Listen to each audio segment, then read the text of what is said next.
किया जाए। ये वाला जो कमेंट मेरे को बहुत ज़्यादा मतलब ज़्यादातर शिक्षकों ने बताया जिनका आज काउंसलिंग हुआ कि इंटर और बीएड। जय हिंद दोस्तों, स्वागत है आप सभी का अपने यूट्यूब चैनल बिहार शिक्षा प्लेटफॉर्म। इस वीडियो में बात करेंगे बिहार प्रधान शिक्षक काउंसलिंग। काउंसलिंग के पहले दिन लगभग 10,000 शिक्षकों की काउंसलिंग हुई। कितने शिक्षकों को डाउटफुल किया गया और डाउटफुल मुख्यतः किस वजह से किया जा रहा है, आपका जो काउंसलिंग हो रहा है उसमें क्या क्या चेक किया जा रहा है। जितने भी शिक्षकों का काउंसलिंग हुआ उनसे हमने जो अपना अनुभव पूछा और बहुत से शिक्षकों ने बताया कि उनको डाउटफुल किया गया है। किस वजह से ये डाउटफुल हो रहे हैं, ये पूरी जानकारी आपको इस वीडियो में देने वाले हैं। क्या क्या डॉक्यूमेंट चेक किया जा रहा है, स्टेप बाय स्टेप प्रोसेस बताएंगे कि किस प्रकार से क्या क्या चेक किया जा रहा है, कौन कौन सा डॉक्यूमेंट आपको जमा करना है। तो इस वीडियो को पूरा देखिएगा। साथ ही अगर आपका कोई प्रश्न है तो आप कमेंट बॉक्स में या फिर टेलीग्राम का लिंक दे दिया, आप वहां पर डायरेक्टली ज्वाइन करके अपने प्रश्नों को पूछ सकते हैं, या फिर स्लॉट से संबंधित जो भी आपका पीडीएफ आएगा वह भी आपको टेलीग्राम पर मिल जाएगा। तो वीडियो को पूरा देखिएगा, साथ ही टेलीग्राम पर भी जुड़ जाइए। तो चलिए वीडियो को शुरू करते हैं। लेकिन सबसे पहले एक जानकारी दे दूँ, जो बिहार शिक्षा विभाग की तरफ से जो ये आदेश आज शाम को आया था कि आपका जो 13 तारीख को जो काउंसलिंग होना था, यहाँ पे मैं दिखा देता हूँ। बिहार लोक सेवा आयोग पटना द्वारा प्रधान शिक्षक पद हेतु अनुशंसित अभ्यर्थियों का कागजात वेरिफिकेशन 9 दिसंबर से 13 दिसंबर तक निर्धारित की गई थी। उल्लेखनीय है कि 13 दिसंबर को बिहार लोक सेवा आयोग द्वारा आयोजित 17वीं बीपीएससी परीक्षा निर्धारित है, जिसमें उपरोक्त अंकित अभ्यर्थियों के शामिल होने की संभावना है। ऐसी स्थिति में दिनांक 13/12/2024 को निर्धारित वेरिफिकेशन की तिथि को संशोधित करते हुए वेरिफिकेशन की तिथि दिनांक 14/12/2024 निर्धारित किया जाता है।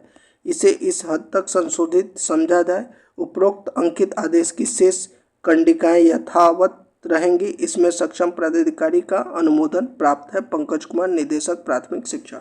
यानी आपका जो 13 तारीख को जो 13 दिसंबर को काउंसलिंग था वह 13 को ना होकर 14 दिसंबर को किया जाएगा, क्योंकि उस दिन जो है 17वीं बीपीएससी का प्रीलिम्स का परीक्षा है। तो ये तो हो गया अपडेट। अब आपको बता देता हूँ कि आपका स्टेप बाय स्टेप क्या क्या वहाँ पर जो है चेक किया जा रहा है। तो देखिए, सबसे पहले जो है आपका वहाँ पर जो है मूल एडमिट कार्ड होगा। उसके बाद आपका थंब इम्प्रेशन होगा। उसके बाद आप अपने जो काउंटर पे है उस पर जाना है। आपका जो काउंटर है स्लॉट में उसमें जाना है। वहाँ पर जाने के बाद जो है आपका आधार नंबर और मोबाइल नंबर देना होगा, जिसके बाद आपके मोबाइल नंबर पर जो है ओटीपी मिलेगा। तो ध्यान रखिएगा, आधार कार्ड के साथ जो मोबाइल लिंक है वो लेकर जाइएगा। यहीं काउंटर पर जो है आपको अपना वाटरमार्क डॉक्यूमेंट डाउनलोड हुआ है उसका मिलान ओरिजिनल से होगा। जैसे ही आपका ओटीपी आ जाएगा, ओटीपी वेरीफाई हो जाएगा, उसके बाद आपका जो वाटरमार्क डॉक्यूमेंट जो आप डाउनलोड किए हैं उसका और ओरिजिनल डॉक्यूमेंट का जो है मिलान किया जाएगा। जो भी डॉक्यूमेंट वाटरमार्क द्वारा आपने डाउनलोड किया है उसका ओरिजिनल ही केवल चेक किया जाएगा।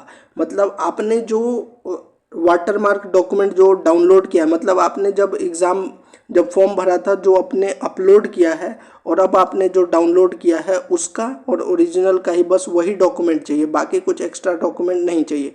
इसके बाद दूसरे काउंटर पर सारे फोटोकॉपी डॉक्यूमेंट जमा करने के लिए भेज दिया जाएगा। अब देखिए, जब जमा कर रहे हैं तो आपको एक फाइल में डॉक्यूमेंट को जमा करना है। एक तो आपको जितना भी वाटरमार्क डॉक्यूमेंट है वो जमा करना है।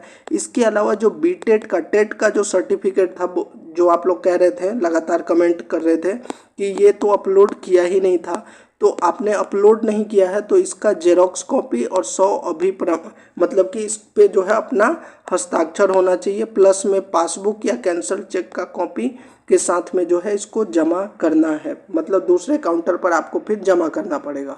उसके बाद आप सभी शैक्षणिक प्रशैक्षणिक फोटोकॉपी एक फाइल में लगाकर आप जमा करेंगे। उसी में जो है आपका शैक्षणिक और प्रशैक्षणिक प्रमाण पत्र जितना भी है उसका जेरोक्स उस पर अपना हस्ताक्षर के साथ आपको जमा करना है। जिस पर वाटरमार्क है वह वाटरमार्क वाला, और जो बिना वाटरमार्क है वह बिना वाटरमार्क वाला, सबकी 100 अभिप्रमाणित प्रति आपको वहाँ पर जमा करना है। यानी कि बीपीएससी के वेबसाइट से जो आपने वाटरमार्क वाला डॉक्यूमेंट अपलोड किया था, डाउनलोड किया है, वो जमा करना है। प्लस में जो आपने अपलोड नहीं किया है, जैसे कि टेट का सर्टिफिकेट हो गया, पासबुक वगैरह हो गया, ये सब भी डॉक्यूमेंट आपको फाइल में जो है लेके वहाँ पर जमा करना पड़ेगा।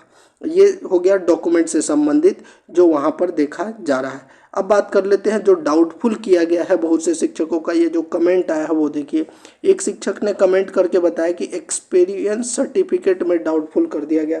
हालांकि इनसे मैंने कारण पूछा और कांटेक्ट करने की कोशिश की तो इन्होंने नहीं बताया, लेकिन एक्सपीरियंस सर्टिफिकेट देखिए उन्हीं का डाउटफुल किया गया होगा जिस पर डीपीओ का हस्ताक्षर नहीं होगा, ये ध्यान में रहे, या फिर गलत तरीके से अपलोड कर दिया होगा, सीरियल नंबर नहीं दिख रहा होगा। तो एक्सपीरियंस सर्टिफिकेट जो है, आप जो ओरिजिनल जो आपने अपलोड किया है और साथ में जो है आपके पास जो उपलब्ध है उसका सीरियल नंबर मैच होना चाहिए, और साथ ही जो है डीपीओ का हस्ताक्षर, डीपीओ डीईओ जिसका भी हस्ताक्षर है वो होना चाहिए। इसके अलावा कोई और वजह नहीं है कि आपका एक्सपीरियंस सर्टिफिकेट जो है डाउटफुल होगा।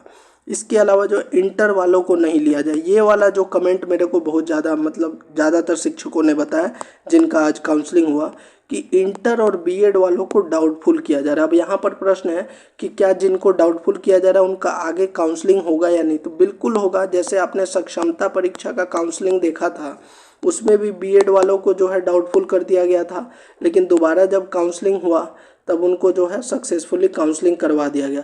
तो इंटर वालों को अगर फॉर्म अप्लाई करने दिया गया है तो ऑब्वियसली इनको जो है डाउटफुल नहीं किया जाना चाहिए। अभी दोबारा से काउंसलिंग होगा तो बिल्कुल भी घबराने की ज़रूरत नहीं है। आप काउंसलिंग के लिए जाएं, चाहे इंटर वाले हैं या बीएड वाले हैं, मुझे नहीं लगता कि इनको दिक्कत होने वाली है।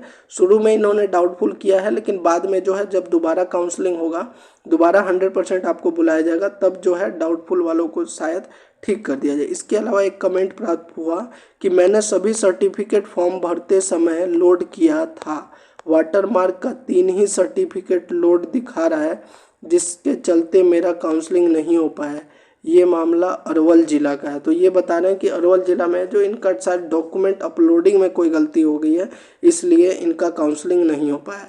तो अगर डॉक्यूमेंट अपलोडिंग में आप लोगों की गलती है, कोई गलती हुई है, तो ये तभी सुधार हो पाएगा जब आपको दोबारा से डॉक्यूमेंट अपलोड का मौका मिलेगा। इसके अलावा एक शिक्षक ने कमेंट किया कि सर मेरा ग्रेजुएशन के जगह डीएलएड का सर्टिफिकेट लोड है, इसलिए डाउटफुल कर दिया गया है। इस ग्रेजुएशन का जहाँ पर अपलोड करना था वहाँ इन्होंने डीएलएड किया है, इसलिए इनको डाउटफुल किया गया है। वाटरमार्क में पूरा डॉक्यूमेंट नहीं दिख रहा है, मेरे साथ भी यही हुआ है। मतलब इनका भी जो है अपलोडिंग में दिक्कत है। तो ज़्यादातर जो हमें कमेंट प्राप्त हुआ है वो हुआ है इंटर और बीएड वाले जो है कमेंट कर रहे थे कि उनको शायद जो है डाउटफुल किया जा रहा है। बाकी कोई मुख्य वजह नहीं है कि मतलब कि कोई ऐसी वजह जिससे सभी को डाउटफुल, मेनली जो है यही बताया गया है कि इंटर और बीएड के ज़्यादातर अभ्यर्थियों को डाउटफुल किया गया है। साथ ही जो है जिसने गलत तरीके से अपलोड कर दिया है उनको डाउटफुल किया गया है।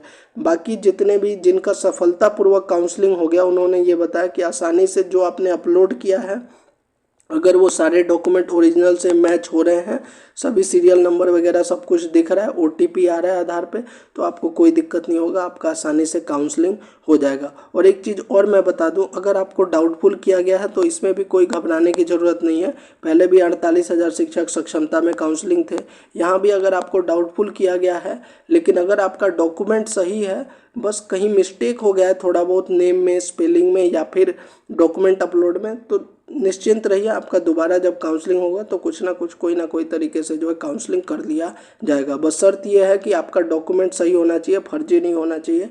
बाकी सब चीज़ें जो है वो दोबारा जब काउंसलिंग होगी तो उसमें ठीक कर दी जाएगी। अभी भी अगर कोई प्रश्न है या फिर स्लॉट से संबंधित जो भी जानकारी है, मैं बार बार कहता हूँ आप लोग टेलीग्राम पर जरूर जुड़ जाइए। जो भी हमको पीडीएफ प्राप्त होता है वो हम टेलीग्राम पर ही डाल देते हैं। तो वीडियो अच्छा लगा तो चैनल को जरूर सब्सक्राइब कर दीजिएगा, वीडियो को लाइक और शेयर कर दीजिएगा। जय हिंद।